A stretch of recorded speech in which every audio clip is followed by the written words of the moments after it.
Hi guys, I'm Mike. This is F1 Fanatics, and this is our live reaction to the last qualifying of the season of the decade in Abu Dhabi Grand Prix. So, as usual with these live reactions, I will give you a rundown of the grid from 20 to first position, give some general thoughts on qualifying before looking ahead to tomorrow's race, before answering some questions with your guys. Hi, Edla, in the chat there. So congratulations to Lewis Hamilton, who has secured the last pole of the decade. And is it kind of fitting that Mercedes secured a 1-2 in the last race in a decade that they've been so dominant in the hybrid era?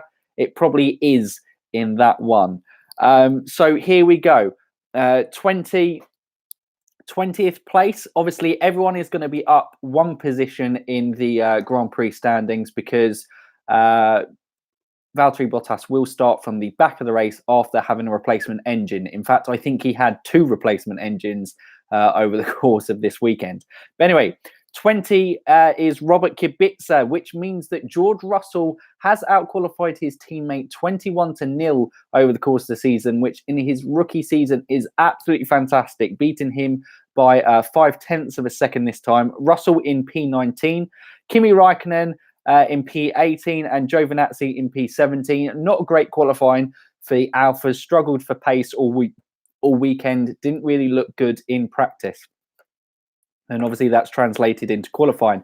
P16 was Roman Grosjean, obviously involved in that collision with Valtteri Bottas in FP2 yesterday. Not his fault, but he said that they lost all the work that they had made over the weekend. The car had felt good in practice.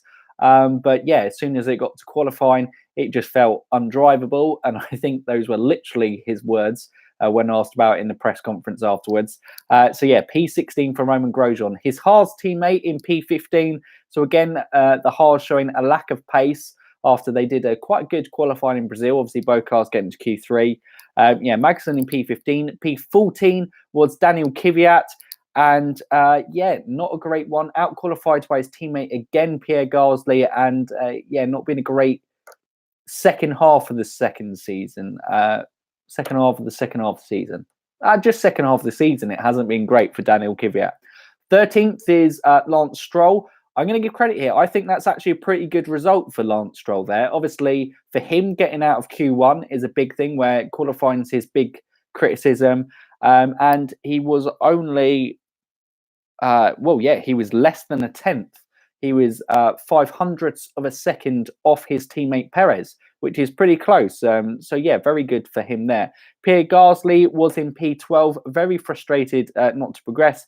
And Sergio Perez qualifies in P11, which I think is his favourite position to qualify in because it means that it gives him free choice of what tyres to go on, qualifying outside of the top 10. And it's predictable he's going to go for a harder compound, go for a long first stint, and then be in a softer compound in the second part of the race. So he will obviously be starting from P10. Very good from there. Roblax Roleplay Reality. Hi, you're new to things there. Say hi. Thanks for joining in the chat. P10 was Hulkenberg, managing to get into Q3 in his last race in F1, at least for the foreseeable future. Carlos Sainz had been good all the way through Q1 and Q2, but unfortunately wasn't able to convert this in Q3 and qualified in P9. P8 was Danny Ricciardo. P7, Lando Norris, winning that inter-team battle between himself and McLaren. Himself and Carlos Sainz within McLaren, winning 11-10, which is a fantastic achievement in his rookie season.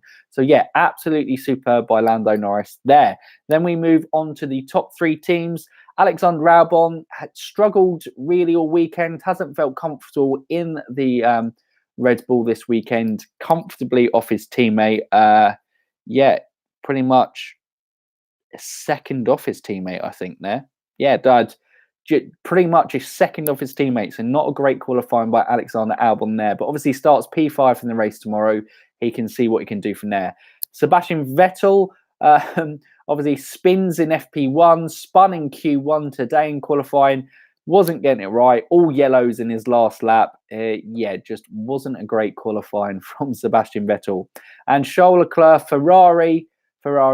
Usually we wait to Sunday, and that's when they cock things up. qualifying recently that have been doing quite well. But yes, Leclerc wasn't able to cross the line in Monza-esque time to kind of complete a final lap in Q3. So that was frustrating for him. Still managed to be fourth quickest, and so is at the top of the second row there. Verstappen qualified P3. Valtteri Bottas P2. Obviously starts from the back of the grid, like I said. And then Lewis Hamilton on pole, his first pole position since Hockenheim. I think it is his... he's in the 80s, I think, for pole positions. So, yeah, it might be 84, 85th pole position of his career.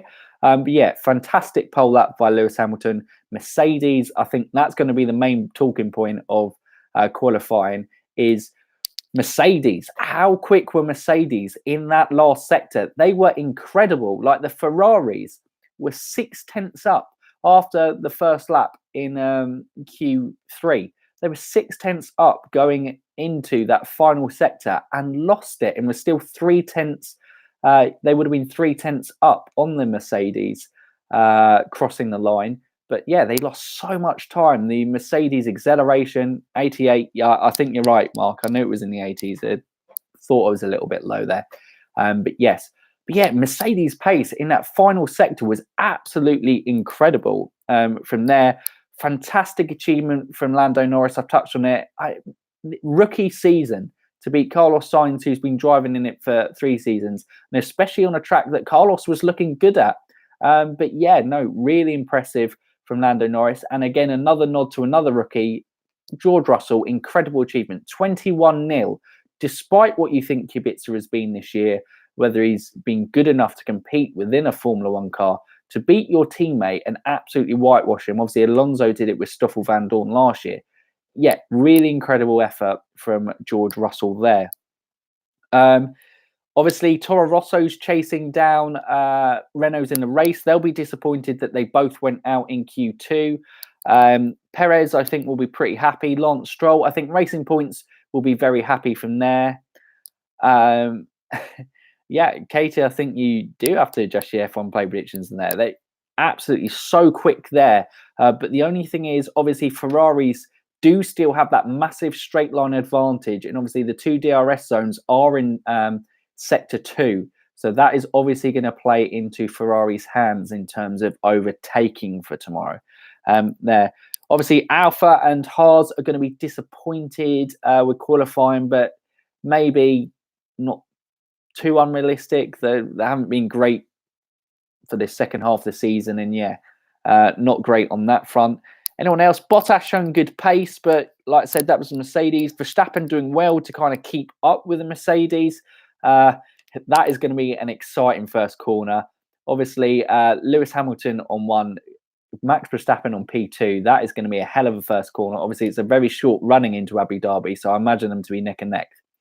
Who do you think will win the battle for 6th? I'm hoping Sainz, obviously, as I'm a McLaren front. That is from Ed Butler. I think it's going to be Sainz. I just think the McLaren is a better car here at Abu Dhabi. It's a better car overall than the Toro Rosso. Pierre Gasly, the advantage he does have is obviously that he can select his tyres that he can go on. So obviously he can go deep into that first sector where obviously the McLaren of Sainz is going to be running on that soft compound because that's what he qualified to get into Q3. So yeah, I think Sainz is favourite for it, but I wouldn't rule out Gasly quite yet. So yeah, that's probably fair. Thoughts ahead of the race? For me, I think the Mercedes will just be too quick. And because Ferrari do tend to cock up things. I missed it. One of the Ferraris qualified on mediums. Who was it? Vettel or Leclerc in Q2? Because they're on different strategies again. Because Ferrari, that always goes well when their drivers are on different strategies. But they'll be trying something. Renault, for me, I think are going to secure P5 in the Constructors. I think, obviously, both drivers getting through into Q3 benefits them. But obviously, like I said, the fact that both Toro Rossos are in Q2 and have the choice of those tyres, that is something that can massively benefit them later. Ed Butler thinks Leclerc for the win. Mark thinks Charles Leclerc for the win. Anything from Ash? I've been quite vocal on the fact I think they are, but it still looks as if they haven't figured out downforce side of the car.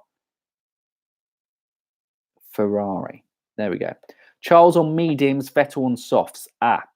There we go. Thank you for that, guys. So yeah, Charles will be starting on the mediums and Vettel on the softs. I'm going to bet that Charles Leclerc is going to finish the better out of the Ferraris tomorrow. Vettel, I think he hasn't really got anything to play for. He's with obviously that double retirement last race. He's out of the battle, really, to be finishing third in the championship. And Charles Leclerc will be pushing Max all the way. But yeah, it'll be interesting whether we can have a three-way fight for the lead with Hamilton, Verstappen, and Leclerc. That is going to be a great turn one for me. Yeah, I agree. It was a very weird session for Vettel. Yeah, the spin in Q1, just couldn't find the pace. Yeah, his last lap in Q3 was awful, really bad. Yeah, Vettel really doesn't seem dialed into the track. Agree with that one, Ash. I'm saying Charles on the medium. I'm hoping he wins, but I'd sooner bet on Kubica finishing in the points. Yeah, that's probably a safe bet with Ferrari. I think that's probably it. Perez probably finishes out of best of the rest.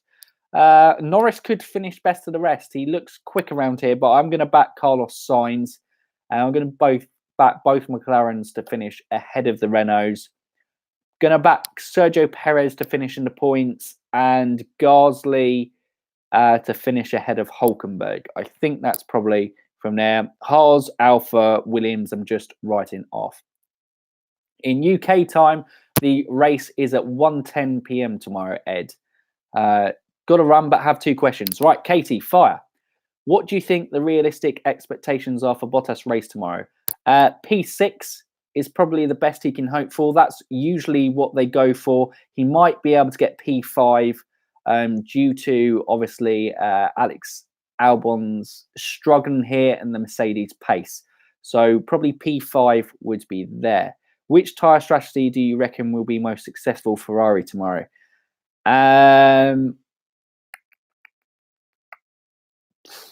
Good question.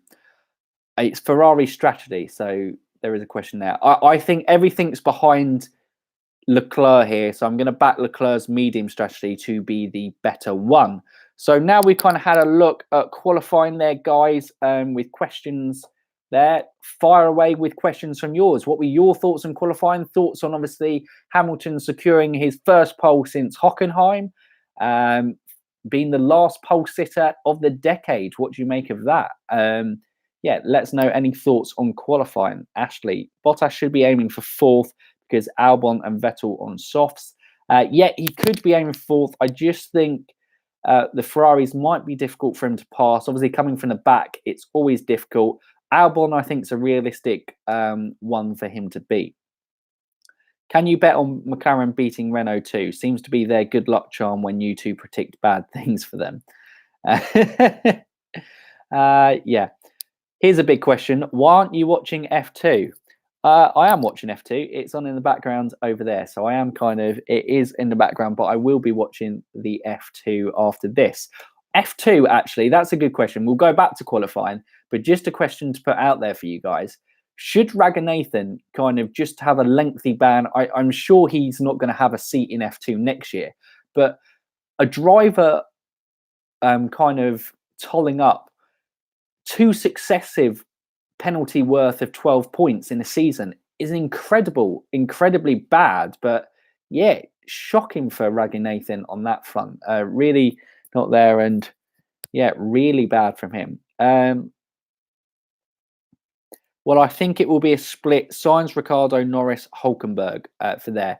Yeah, I'd agree with that. Ricciardo, Norris, I think would be close. You could fight for it either way. Ricciardo probably has the better racecraft than Norris, so I could see Sainz and Ricciardo finishing ahead.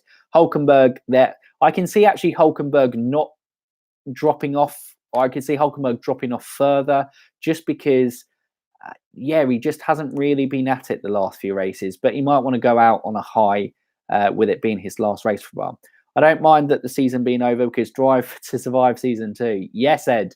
Drive to Survive Season 2 is going to be absolutely fantastic. And obviously with all the teams in it this year, That is going to be absolutely brilliant to watch. Yeah, I dare question the Lord Dragonator, Mark. What is he doing? Unbelievable. I just absolutely shocking. Ziggy Man, C. Leclerc. Is that C. Leclerc to win for tomorrow? Because, yeah, like I said, Ferrari, you can't rule them out tomorrow because obviously they were very quick in that sector too. And that is where the main overtaking happens on this track. Obviously, going DRS zone out of turn 7 into turn 8 and 9. And then obviously the next DRS zone, which is turn 10 into 11, 12 and 13, I believe. Can we agree Rosberg shouldn't be a pundit? Some of his questions are ridiculous. You know what? Out of Rosberg ridiculousness, I don't actually think that Rosberg was the worst what he has been today. He has been better than usual for Rosberg. But yes, on that front, looks like the F2 race is just on its formation lap there. Any other questions from the group there? Any raring things looking there? Scrap that. There should be a law against him. Yeah, maybe there should be. He should stick to a YouTube channel like this because we are completely uncensored on here, can say whatever we like, and obviously people can watch or not watch from there. But obviously, I'm waiting for Grosjean to crash. Can't spell his name. Oh no, not Grosjean to crash. Obviously, he flipped out Nico Hulkenberg last year, didn't he? Although I think it was just a little bit. Hulkenberg should have probably allowed a little bit more room on the inside there. Yeah, Grosjean seems frustrated. He said in this press conference, and I think Magnussen shares it, they will be certainly happy to see the end of this hard car. And he said it won't be going in any museums anywhere. I think I joked on Twitter with Katie that it will be going in Rich Energy's offices, maybe as a coffee table or like a stand for the coffee table, because that's about what it's good for. It's no use as a racing car, that Haas car. He asked Lando if he was in a Merc, would he have been beaten Hamilton to pole? I mean, yeah, that is a stupid question. I agree that. Sorry, I missed that question. That's ridiculous. You can't tell these type of things, but yes. But yeah, I'm excited. I know Abu Dhabi gets a lot of flack for its track layout in terms of it doesn't really have a lot of overtaking sectors outside the DRS zones. But yeah, I'm still looking forward to the race. I think that battle between Lewis and Max is going to be fantastic in the race. Hopefully Lewis doesn't just kind of absolutely bomb it and get so far ahead of the field. And Charles Leclerc, hopefully he can be involved in that battle. Who we know, if we had a three-way battle at the top, that really would be great. Now they'll use it like a milk float. Brilliant. So, any other questions on the field of anything from qualifying, anything from what you think's going to happen in the race tomorrow, anything on maybe Merc? I like the track because its location is cool in the bay. Yeah, I think Abu Dhabi is a very kind of picturesque circuit. And also it's what people forget a lot. Obviously, you see those wide runoff track areas. It's a track that could be easily modified to improve more overtaking areas. The main problem is it has these high-speed corners, which you just can't overtake in. Obviously, very technical and challenging for the drivers to complete themselves. But in terms of spectating and watching and overtaking, it is difficult on that front. But yeah, in terms of location, in terms of it being a night race, that is absolutely fantastic. So yeah, brilliant on that front. We still need to have GR's charged to points. Hopefully he will end up being joined by Bottas rear wing and will drag to the front. Yeah, I think that could work. Yeah, although obviously having two cars being dragged behind each other certainly would increase a lot of it. Now, looks the F2 has started off relatively risk-free. Who's out in front? Who qualified on top? Was it Delatraz yesterday or Sete Kamara? Oh no, he's dropped behind. So it looks like it might be Delatraz in the lead there in the F2. Sorry, trying to get there. F1, back on it. The track feels like it could be better, like it could be a great track. I mean, the amount of money that Abu Dhabi have pumped into this track, I'm sure they won't mind pumping a few more millions of dollars to kind of Right, Ed Buller, why you should follow F2? Well, next year there is going to be a superb inter-team battle between Mick Schumacher and Robert Schwartzman, two very talented young drivers. Obviously, Robert Schwartzman is the F3 champion from last year. Marcus Armstrong also, I think he came runner-up in F3 last year. He has taken the ART seat that was occupied by Nick De Vries this year, and that's been the car that's won the championship for the last few years. Jack Aitkins, talented driver in the Campos racing team. I really enjoy that. They've just got a lot of drivers lined up as well. I think Lundgaard, also from F3, is going to be involved in things. Controversial. He was dropped from the Red Bull Academy, but there is clearly talent with Dan Ticktum. It's just people don't really like his personality. He looks like he'd be rumoured in the Dams team, which has obviously come second in the championship this year with Latifi.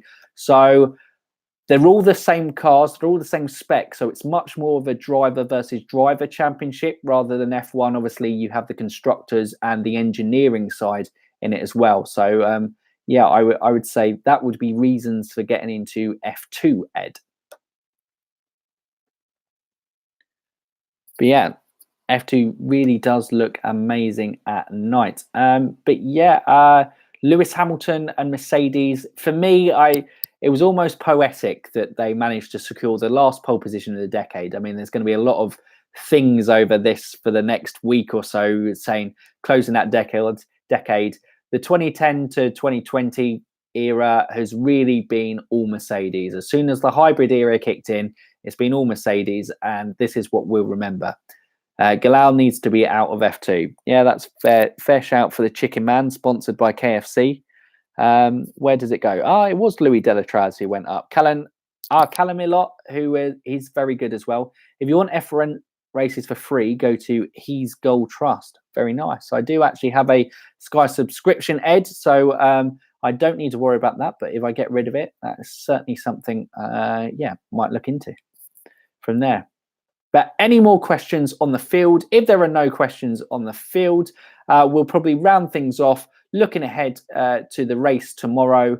And obviously, yeah, we'll be back tomorrow after the race for our live reaction and giving our thoughts on hopefully what will be a fantastic Abu Dhabi Grand Prix and a fantastic season finale. So yeah, I'll give a last kind of 30 seconds or so for people to type in some questions on anything F1 related, F2 related, qualifying, race related, you name it. If not, we'll end it there.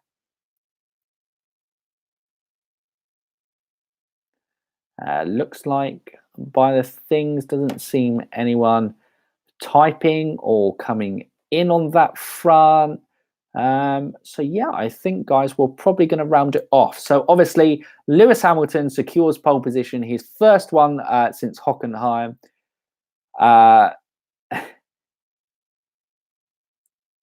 What can we do after F1 ends? Oh, the F1 debate show in. Hi, Jordan. Nice to see you. I'll be looking forward to that. What can you do? I mean, you can just watch our YouTube channels because I'm sure we have lots of great content coming out. So that's what we can do, Jordan. Or we can't even watch Formula E because that's not starting up again until January. Watch Drive to Survive, but that's not coming till it's around January, February time, isn't it? So December, well, I suppose shop. Lots of exactly. Ashley Francis, we are pumping our content out. We will be coming out with loads of content over the winter break. Obviously, season reviews, driver ratings, lots of collaborations. Obviously, one with the F1 debate show coming up very soon. So we'll be excited about that.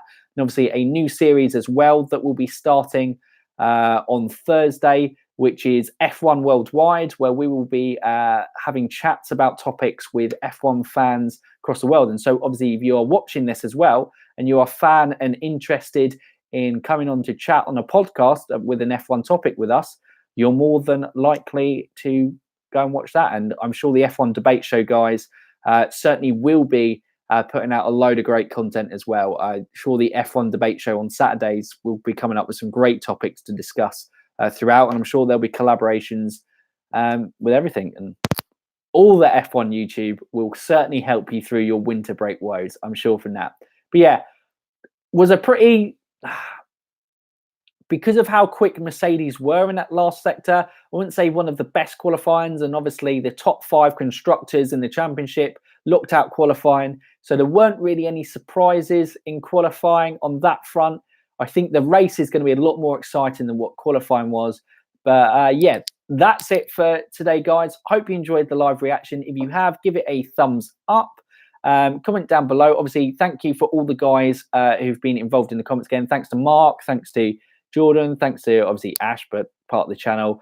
Thanks to Ed, thanks to Katie as well.